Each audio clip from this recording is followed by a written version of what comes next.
Hora de conversar com o Carlos Andreasa. Nosso assunto de hoje é a prisão, em primeira instância, né?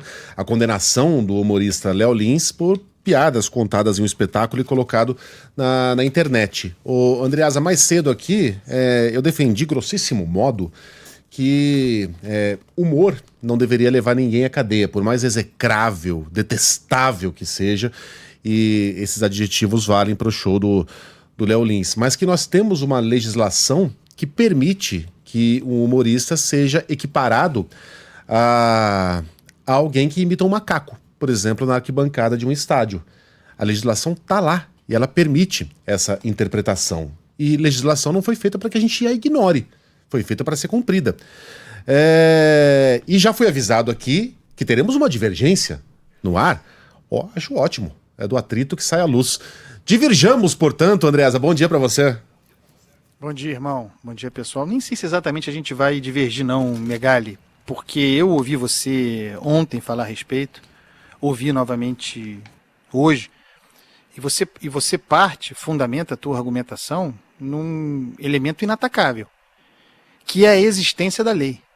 Existe uma lei, existe um regramento votado, aliás, uma regra reformada pelo parlamento recentemente, uma lei de 2023, que atualizou, digamos assim, os termos da lei do racismo, que é, se eu não me engano, de 1989.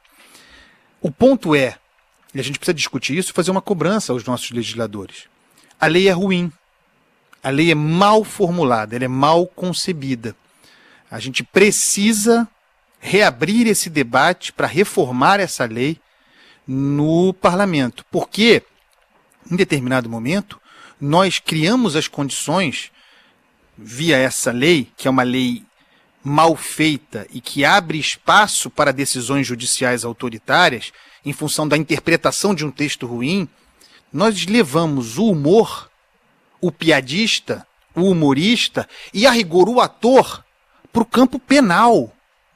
Aí nós temos uma gravidade considerável. Nós não estamos falando de decisão judicial no campo civil, em que, a rigor, deveríamos ou poderíamos estar discutindo a situação de Léo Lins. Nós estamos falando da inclusão na lei do racismo, mas não somente, do fazer artístico. E, amplamente, portanto, da liberdade de expressão. Eu parto sempre do pressuposto, e acho que a gente não discorda em nada disso, de que a liberdade de expressão é um direito coletivo. Direito coletivo, o que significa que estará acima a sua proteção de eventuais incômodos ou prejuízos. Nós estamos falando de atos verbais, do exercício do ator. Isso acima de prejuízos de grupos específicos, de setores que eventualmente se sentissem prejudicados com aquilo que está sendo feito. E aí eu entro na interpretação, porque sendo a lei ruim, e entrando, portanto, na esfera penal, sendo, repito, uma lei muito ruim, muito mal feita, que precisa, atenção, lugar de refazer a lei, de reformar a lei, não é no Supremo Tribunal Federal, é no Parlamento. Há, portanto, a brecha para que juiz exerça a virtude, para que juiz demonstre superioridade moral, para que juiz tenha a pretensão de nos educar. E, no final das contas, nós somos tratados, me perdoem a expressão, como idiotas. Ou, se não querem a palavra idiotas, somos tratados como pessoas incapazes de tomar decisões, de fazer escolhas, de observar nuances, de controlar aquilo que nos influencia. Nós estamos falando de um ator, eu insisto nisso, porque não é simplesmente o stand-up comedy e a atuação de um comediante. É também... A gente trabalha no campo dos precedentes, né? A gente vai abrindo precedentes. É também uma ameaça, por exemplo, ao teatro. Nós estamos falando de um ator que sobe ao palco para uma plateia de adultos que decidiu ir àquele lugar.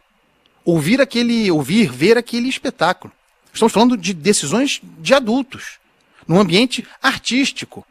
E na sentença da juíza, que, com todas as vênias, interpreta muito mal a lei ruim, toma uma decisão autoritária ante a lei ruim, a decisão da juíza que desconsidera a existência do personagem.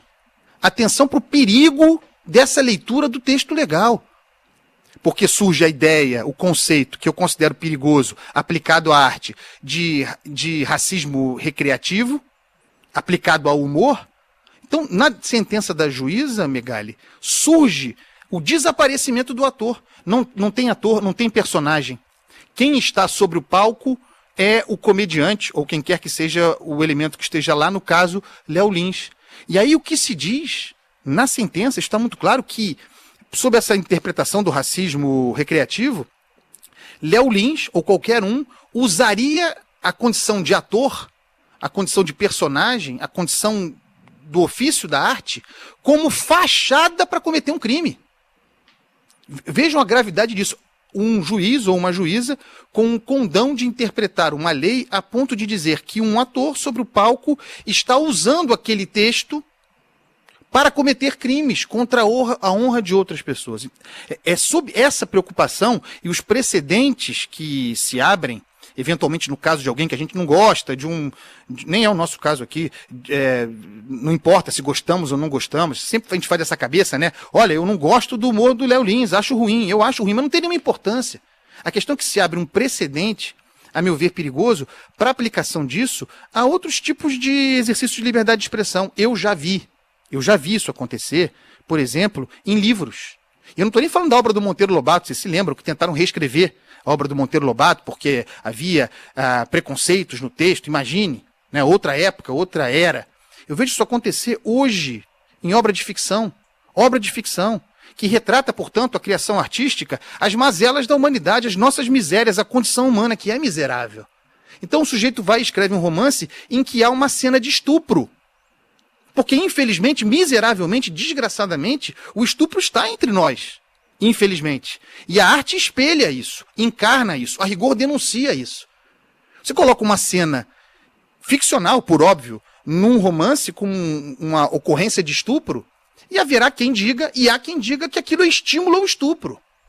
São os precedentes que nós vamos abrindo diante desse alargamento de um espírito do tempo autoritário. Então, meu ponto, para encerrar aqui, já falei demais, e para a gente conversar, se for o caso, porque nem vejo divergência, é que temos uma lei ruim, mal feita, que precisa ser reformada e que abre precedentes para exercícios de virtude, levando para o campo da lei penal o politicamente correto, produzindo uma pena desproporcional de 8 anos a um humorista, fazendo piada ruim que seja, sobre um palco. Que precedentes nós abrimos a partir daí? O Andreasa, aí sobre, é curioso quando... como a gente vê a mudança na reação das pessoas dependendo do protagonista. Você falou aí de livro que falava sobre a história de um estupro de uma criança. Essa história talvez você estivesse falando do livro do ex-prefeito de Belo Horizonte, Fuad Noman, que virou tema de campanha porque ele escreveu um livro em que havia uma cena de um estupro de uma criança de 12 anos, uma ficção.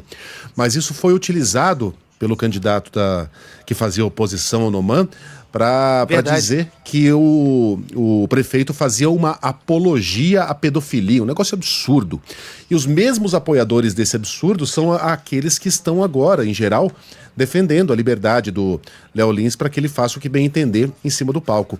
E eu repito, eu entendo que o Léo Lins deve ter essa liberdade para exercer a sua arte da maneira como bem entender, por mais execrável que seja o que ele fale lá em cima, não importa. Se há pessoas que estão interessadas em ver, que consumam esse conteúdo. Mas a lei está aí.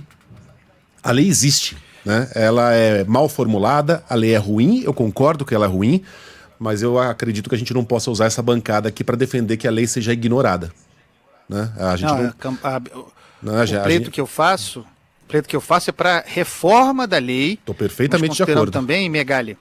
Considerando também, Megali, que a lei mal feita cria as condições para uma interpretação autoritária. Isso é um ponto que eu acho importante, que é o caráter retroativo da lei penal.